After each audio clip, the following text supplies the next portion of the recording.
Open semiconductor chips are becoming increasingly popular in the tech industry.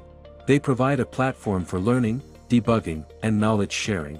By using such semiconductor chips, engineers gain insight into the chip design and development process. It allows them to gain valuable insights into the design process that can aid coursework or other projects. Open semiconductor chips also have a significant impact on the industry.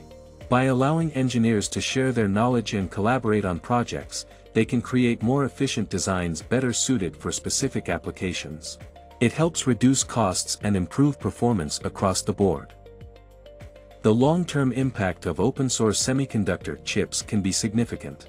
They can impact how we design and develop products in the future.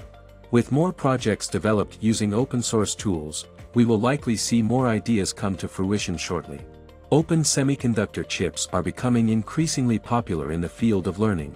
They allow students to learn more about the inner workings of semiconductors and how to create new design optimization. With open semiconductor chips, students can gain a better understanding of the technology and its applications, as well as develop their projects. This type of learning benefits students and professionals alike, allowing them to gain a deeper understanding of the technology and its potential uses. Nevertheless, open silicon chips can revolutionize how we think about technology. By providing an open platform for collaboration, these chips can help foster innovation and creativity among students, professionals, and innovators alike.